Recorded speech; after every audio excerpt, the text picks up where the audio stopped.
so much for coming. It's a little weird because I have like people sitting here and I'm like talking on the screen.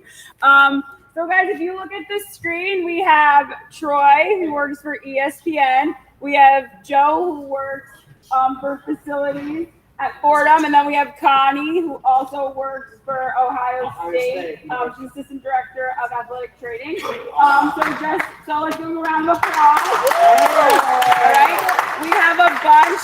I know it's like because you can't really see. Sorry. But we can see you. So we have a bunch of questions. Does anyone want to say their questions out loud, or Christian, you want to say your question out loud? All right, so you can come up and start. And if not, I have your questions here that we can say. All right. So, all right, so here, you can talk. So we have Christian. He's going to say his first question. This is for everyone. Okay. Let's see. When did you decide you wanted to pursue these careers? I think. Can you hear us? Yes. Go. Jordan, you want to start or? Sure, I'll start. I have to be honest. I always wanted to work in sports. I thought that I was going to be a professional athlete. In high school, I probably realized that wasn't going to be a thing. And I was going to have to find a way to work in the sports industry that wasn't on the actual field. In college, I didn't really pursue this career directly. I ended up being an accounting major, but as I was joking with Connie before this, I was a kinesiology major. So I wanted to do physical athletic training. And I didn't have the heart to stay, or the mind that Connie had to stay with it. So I moved to accounting and I ended up majoring in both accounting and kinesiology. And after about 14 months in the accounting industry, really knew that my passion was to be in the sports industry. So I don't want to get long-winded and take away time from others, but I definitely had a inkling in high school that I wanted to be in the sports industry, and just kind of had to find my path to how I was going to make that dream a reality. Go ahead, Connie. Okay, sure.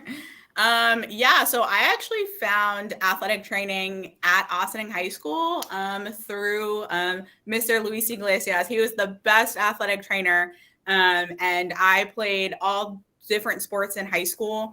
And I realized kind of going into college that it wasn't good enough to play at the collegiate level, that I wanted to do that. But I still love sports. I love medicine. I love talking to people. And I really found a lot of comfort in the athletic training room at Austin High School. And so really thought, well, hey, maybe this is something that I can do. And so once I got into college, really started to look into the field of athletic training. And just found that I loved it 100%. I loved the medical side of things. I loved the athletic side of things. But it's just been awesome. And kind of, I've worked at a bunch of different schools now. But yeah, I really found athletic training and sports medicine at Austin High School. Yeah. And on my end, when I was younger, I really wanted to work in athletics. I kind of knew that. I actually convinced myself, because when we're younger and we think of working in sports, you think of being an athlete and you think of being a coach. So when I realized that I wasn't going to be a professional athlete, or I wasn't going to be a professional coach, I actually convinced myself that I shouldn't work in athletics. I did exercise science and kinesiology in undergrad, wanted to get into the fitness industry, which I love that industry, but partway through college, I realized that I really wanted to work in athletics. And then I was only studying fitness because I loved sports. So that's when I kind of went back to school for sport management, but I kind of readjusted and committed back to a career in athletics in college. That's awesome. So this question comes from Jacob, who's not here right now. But do you think one's mental health should be just as important as one's physical health to succeed? This is for everyone. Yeah. Go ahead, Troy. 1,050, 100% yes. I think that that's actually a growth area, I think, in our industry is as more athletes have started to come forward, I think, and discuss their mental health openly. I think it's become something that's more on the brain for all of us, for those who work in the industry, for those who participate in the industry. Mental health is a huge thing. From my vantage point at ESPN, we talk a lot about storylines. So it's telling great stories through the prism of sport. And so there's not a lot of stats I could add to, this person who's dealing with anxiety scores this amount of points. That's not something that we discuss, but it's so much part of the consideration now than it was even 10 years ago. And I just think it's going to become more and more of a prevalent thing in all parts of the sports industry from near and far. Yeah, it's definitely something. Mental health has, even within the last 5 years, has really become a hot topic. It's something that we are not only seeing, recognizing, but also now having an influx of resources available, not only to student athletes, but people that work with student athletes. This country has really been an increase of mental health awareness. But personally, seeing student athletes every single day, I can tell you that if it's not every single day, it's every other day that we are talking about mental health, whether it be mental health affecting someone's performance, whether it be someone wanting to get connected with a mental health professional. And so twofold, I think that people are recognizing how important mental health is. And also it's really big and important that we're breaking the stigma of mental health. And so the more that we can talk about those kind of things, the more that we break the stigma. That way, student athletes at the high school level, the college level, professional level, they bring awareness to that, and then that trickles on throughout society. Yeah, from an administrative perspective, obviously, the output of this industry is a physical output. It's a game, practices, everything that we see on TV or see in person when we go and watch. But the core of all of this comes from these mental health. Is really a core of mental health that I know from our athletic department. We've committed a larger portion of our budget, regularly to therapists, strategic coaches. It's not just a therapy line. It's also helping athletes, work through situations mentally before they even, get on the field. And then personally, this industry of athletics is very demanding. It takes a lot of hours. Connie knows this for sure. Troy knows this. We don't work 9 to 5, Monday to Friday. We're working nights, we're working Saturdays, working Sundays because we love it.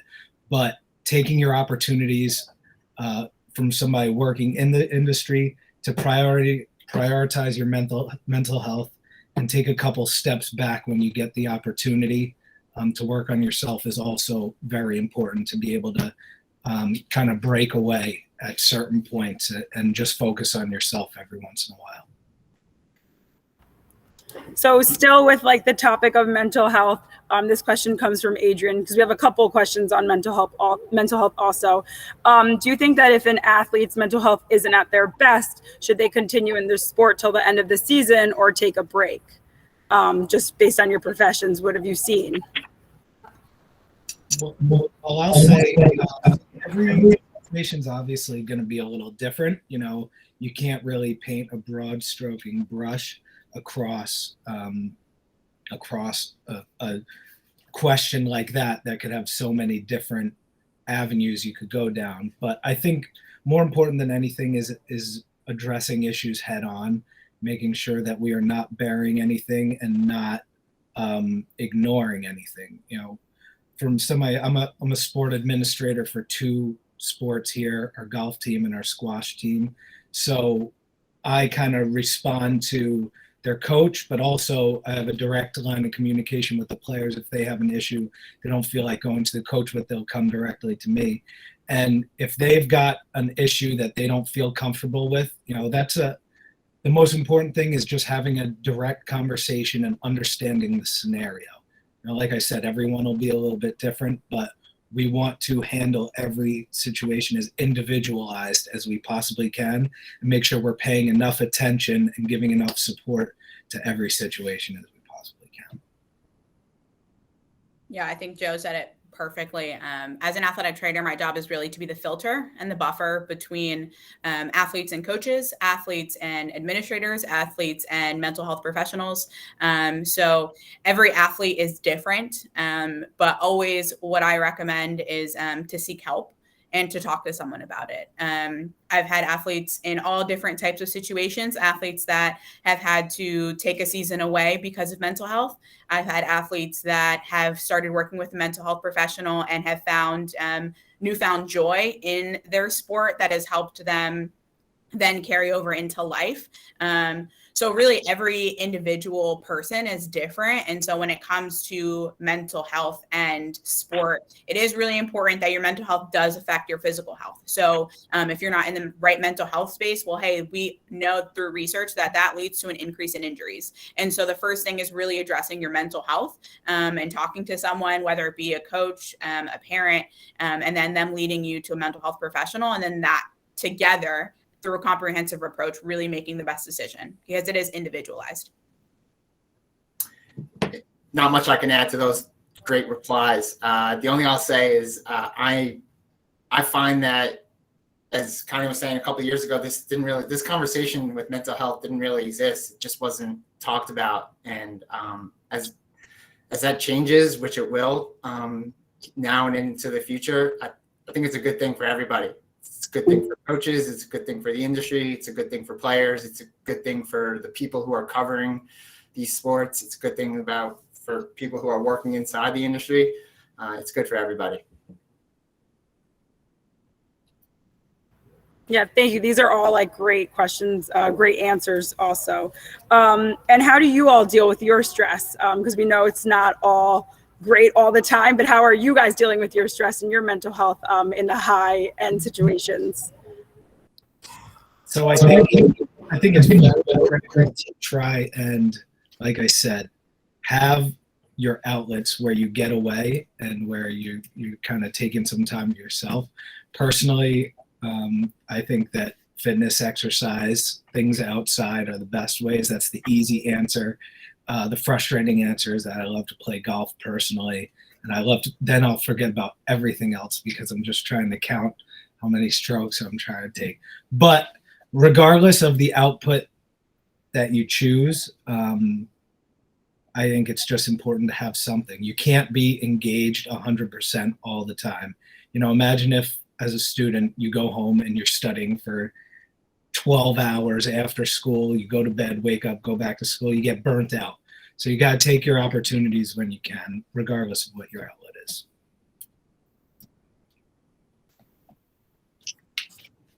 Yeah, I think Joe said it all. I mean, I think you need outlets. You have to set boundaries.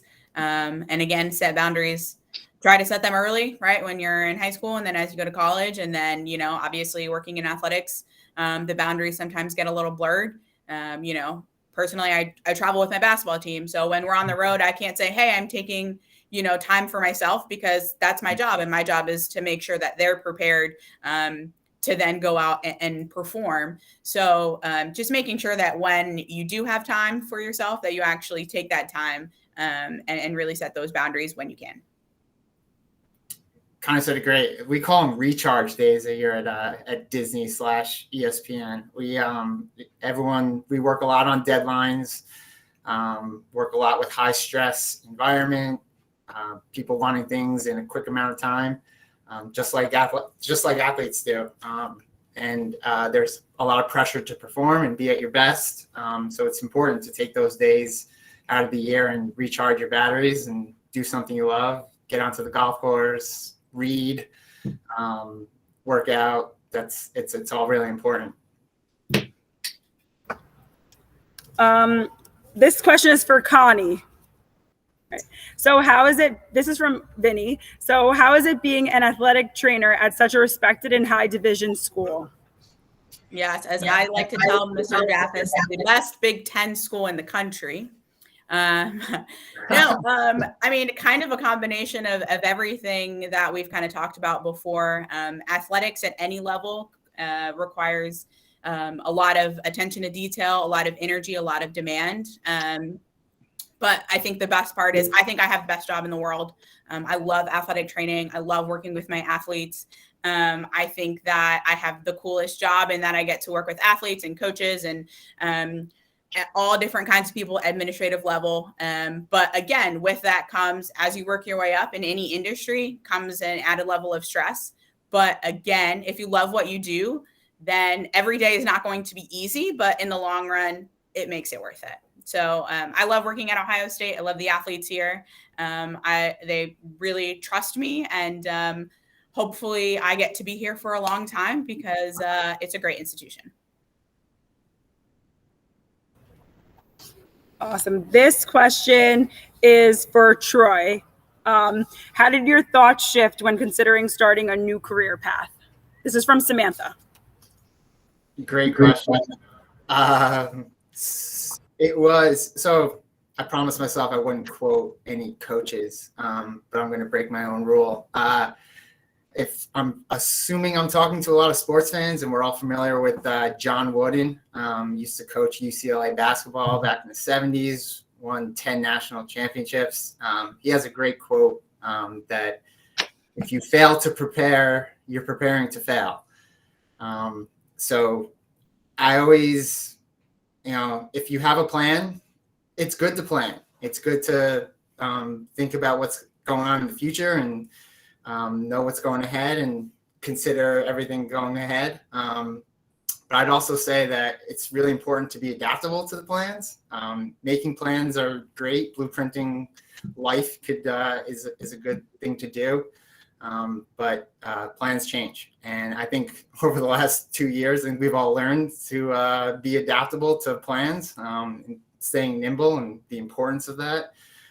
So it's something that I always hear Wooden's voice in my head when something happens. You just kind of make the plan, but be okay if it changes. And that's kind of how I lived my life. I had a plan to do one thing, and plans changed, and now I've made the best of it.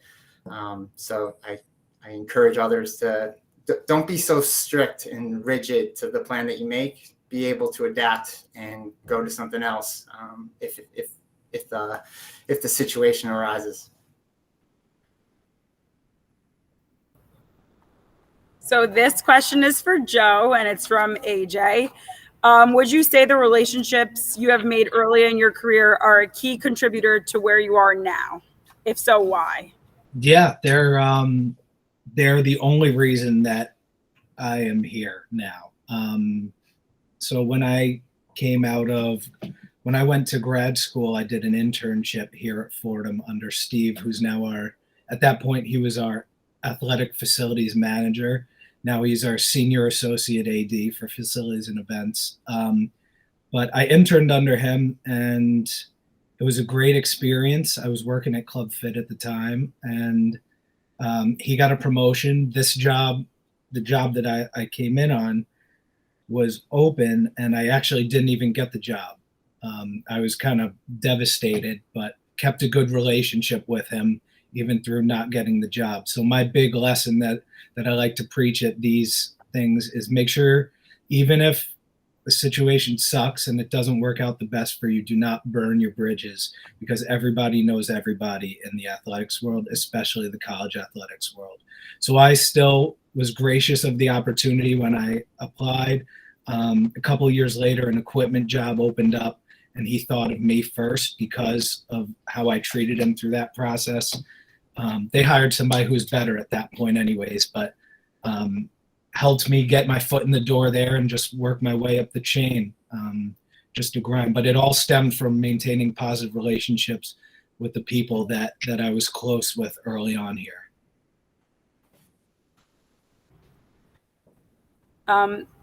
So this is a message that we got in the chat that I just saw. It says that we often talk about our successes in our jobs. What was a failure that you had to deal with, and how did you overcome it? And that can go to anyone. So I'll start because I just said it. Obviously, applying for the job that I interned for and not getting it, it felt like it was the only job in college athletics I was qualified for, and I didn't get it when I first applied. So that was a really tough one for me. That seemed like a failure, but realistically, it just kind of further solidified my passion to work in this industry. This industry is very fast moving. Everything changes constantly. I don't know if we've been in the news cycle all morning because Villanova, Jay Wright retired and they hired our men's basketball coach last night. So now everybody here it's been a hectic morning over here. But this industry is very fast paced, fast moving. So like I said, just goes back to not harping too much on your failures and turning them into positives when you can. Can I just chime in for a second?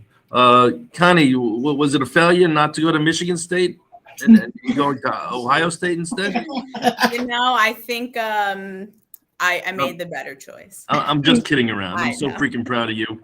But let's move on. No, I think I think a lot of successes and failures happen, especially in athletics. It's fast paced, like Joe said. I tell people all the time, especially here at Ohio State, when I first finished grad school, finished an NFL internship, I applied to Ohio State to be an intern twice.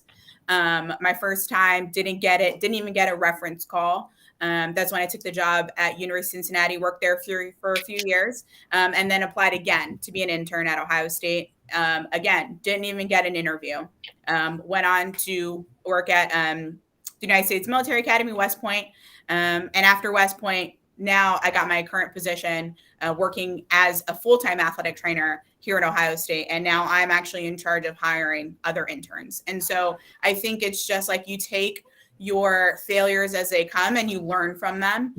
Like Joe said, you always keep a great attitude and be gracious because, you never know how things come full circle. You never know if that missed opportunity leads to a greater opportunity down the line. And so, we can all sit up here and say how much we love our jobs now, but that doesn't mean that we didn't have 500 no's before we got one yes. And so I think that's a great thing to remember, whether that be applying to colleges, applying to your first job, applying to your third or fourth job. There's always going to be people that are going to say no, but all you need is one yes and you do a great job. And then that person tells 5 other people about you. So especially in any field, I think that just do your best, work hard, and always keep great relationships and you'll go far. That's such a great answer, Connie. And it's funny, Joe mentioned Jay Wright leaving. I worked on a sports center this morning where we had to talk about Jay Wright leaving and being one of I believe this time last year, there were 6 head coaches who had won national championships in basketball. And now 3 of them with Roy Williams, Coach K, and now Jay Wright, they're all retiring apparently. Just made me think of how our jobs intersect.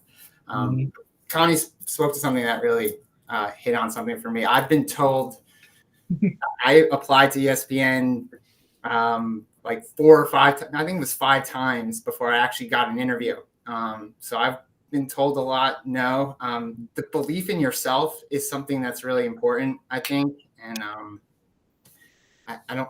My mom said she was trying to watch this. I don't know if she's out there, but my mom always tells me that life's all about connecting the dots, and you move from one dot to the next, but you don't have to worry about moving in a straight line to the next dot. Sometimes you move to the left, sometimes you move to the right, but you just got to connect to the dots, and that's kind of what life is. So belief in yourself, always believe that there's that you're capable of doing exactly what you wanted to do, but never feeling so awful for yourself when things don't work out exactly like you wanted them to be at first. Believe in yourself, and the cream usually rises to the top. That's something I always told myself, is that if I really wanted to break through and make it in this industry, that I believe in myself, and I can do it. And now we're here. The 3 of us are here. So Yeah, that's definitely great advice, because we hear all the time like about colleges and not getting accepted here, and things just sometimes they work out in the best interest of where you're supposed to be. And Connie, that, and you guys, all of you, like that's a perfect example of like how things just like work out, like, so that's awesome. Who inspired you to go into athletics? What, like coach, teacher, administrator, person, just in general, like what inspired you to get into the field that you're in right now? So this is for everyone. Well, I would say that, obviously growing up, I think it's safe to say we're all gigantic sports fans. So it was kind of like a foundation of the only thing that I paid attention to, to a detriment to the rest of my life at a certain point. So that kind of laid the foundation. But, my family always had a strong athletic background with interest. But the support system that we had at the high school and growing up through the middle school and whatnot is something that I, to be completely honest, completely took for granted until after college. I looked back and I was like, wow, the support system we have was great, with the coaches that care, that dedicate so much time, the administrators that really, you'll go as you work in this industry, you find the people that are willing to go the extra mile out of their way with nothing, when nothing's in it for them, for you. And there were a lot of those at the high school and the middle school and whatnot. So a lot of those people are definitely people that I attribute credit to for helping me build my passion for this industry.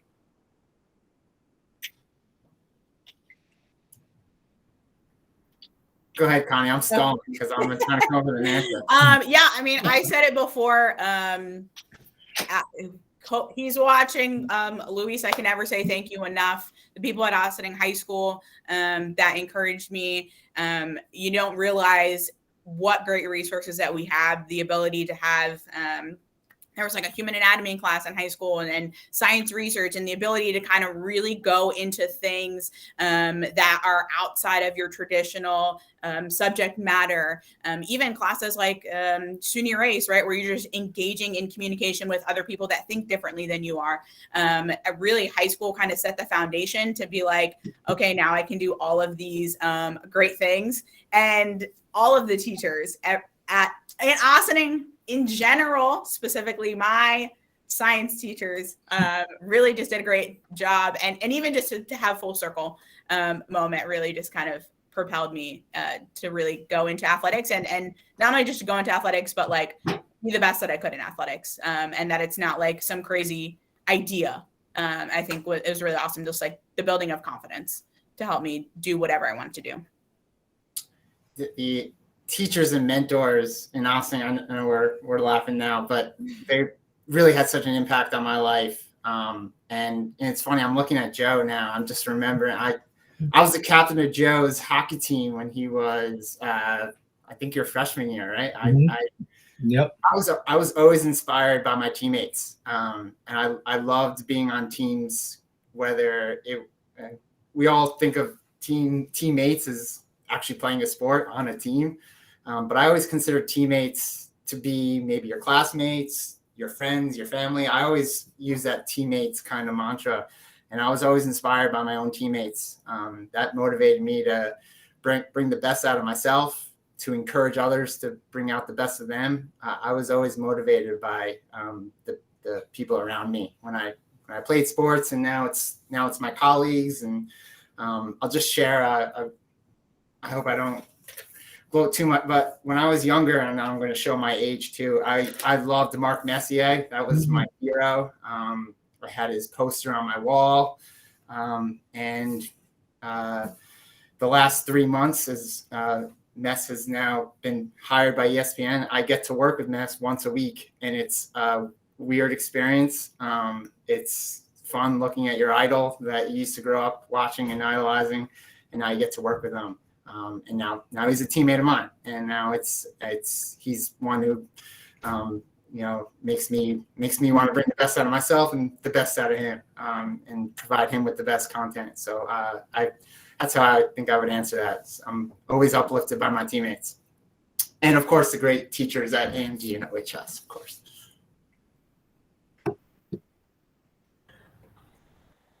I see Mr. Jaffis arguing in the chat a little bit about AMD and OHS. Especially All in love. hockey coaches. Awesome. This one's from Michaela. This is for anyone who would like to answer. So how do you all handle the busy and unprecedented sports schedules and clubs that they give everyone? So how would you handle your schedules? Just barely. No, so especially working in, because facilities and events isn't exactly the first thing that you think about when you think about working in athletics. But what we do, our first responsibility is literally the scheduling of games and practices and events and everything. So we deal with a lot on that front. And the absolutely most important thing is to be upfront and on top of everything the moment you get it. Procrastination is the downfall of somebody that does what I do, which, the more things you let pile up, the more things fall through the cracks, and the more athletes and coaches you let down is kind of what we say. So it's just vital to attack everything the absolute moment that you can. And that's really the only way to combat a busy schedule is to look at it beforehand and fit everything into the best of your ability with as much time to prepare as possible. Yeah, so I always like to tell my athletes that they don't breathe unless I'm there, which is a little bit extreme, but as an athletic trainer, that's really true. So any sort of lift, practice, game schedule, home and away, as an athletic trainer, I'm always with them. So it is a lot of moving pieces. And on top of making sure that everyone is safe and healthy to be able to practice, to be able to lift, to be able to play.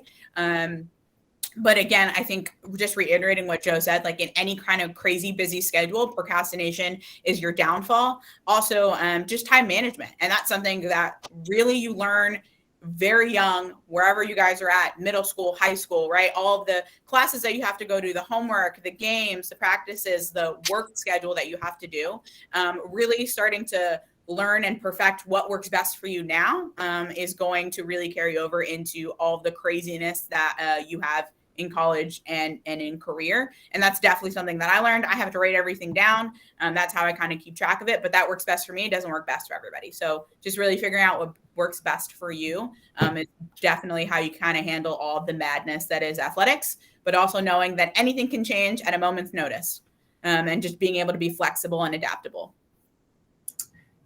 Both Joe and Connie touched on it earlier.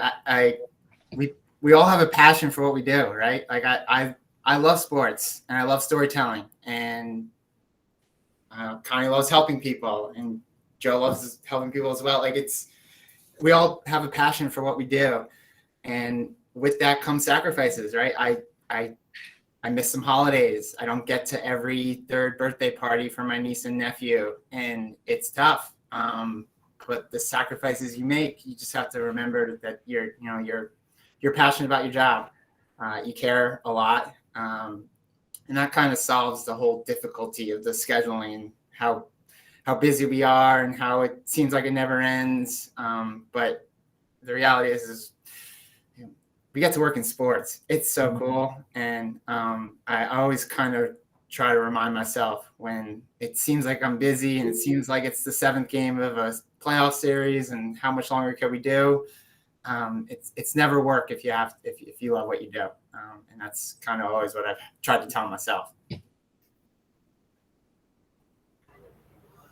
So, Mr. Tutt, I know you're on with your class. So I was wondering if you'd be able to share a couple memories of these three. And I answered one of your questions, so I didn't see any more. But if you have any questions, please feel free to ask away. But I was hoping you'd be able to share a couple things about these three. We're actually transitioning right now. The bell just rang, so kids left. But it's so great to see the three of you and everyone else that I've seen today. it's funny, Trevor Gill was on first period today. And I'm like, I remember Trevor giving me a whale watch, all his pictures and videos set to music. And now he works at ESPN for 30 for 30. I'm like, this is awesome. But all of you guys it's just great to see what you're doing. And the fact that you love what you do is something that I know Mr. Jeffries, he put that in there. If you love what you do, it's not really a job. It's just great for us to see that there is light at the end of the tunnel. Some of us are struggling right now with figuring out how to deal with the pandemic and everything. And you guys have tackled that. My question that I put in the chat earlier was about, we always talk about our successes, but we never really talk about like a time that we failed and how we had to deal with it and what we did to get through that. So I'd like to hear about that from you guys, because our new group just came in. So they're all looking at the screen going, what's going on? So I'll fill them in afterwards. But it's great to see all you guys. Good to see you too, Mr. Tutt. So, Ms. Castro, any other questions from your list there that you have for our participants? Yes. We also have, what advice would you give someone pursuing a career in athletics? My first advice would be that when you go off to college, internships and experience are what are going to get your foot in the door. You will be amazed what kind of positions you can get and people you can help if you offer free labor. I know we don't like working for free, but when you're in college, the best thing you can do is just reach out to somebody within your athletic department. Say, I'm a freshman, sophomore, junior, senior, whatever age you are. I want to work in athletics. I'm looking to help and give some of my time to learn about the industry. Can you find a spot for me? I can almost guarantee you somebody will say yes, and that's your foot in the door. That would be my, that's how I did it. That's how a lot of people I know did it. And that is kind of my initial advice when breaking in. Yeah, definitely get your foot in the door. And then when you get your foot in the door, I always say, work hard and be humble. You never know who is, know someone that knows someone. It could be anyone, and you're never too, I even tell my students now, like, you're never too high up to clean something or sweep the floor or take out the trash, because the moment I think that I've got off my game. So it's really just like, come in, work hard, be humble. And if you do a great job, people will vouch for you. And in athletics, that's what it's all about. It is what you know, but more importantly, who you know. And in order for you to know the right people, people have to be able to vouch for you. So just continue to work hard, try to get your foot in the door the best that you can, and just work hard.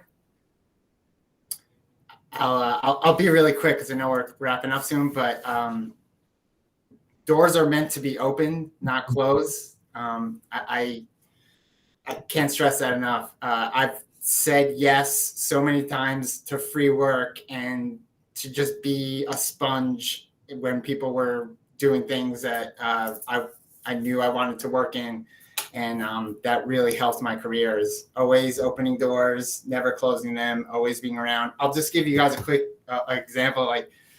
So I talked with Connie before our meeting because I was a kinesiology minor. And it's funny too that my first job at the University of Maryland was in facilities operations and events. So the department that Joe is now currently in.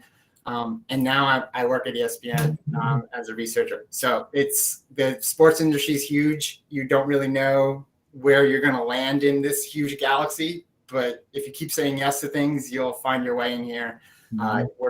It's big. It's a big industry, and it's easy to get involved if you don't close any doors along the way.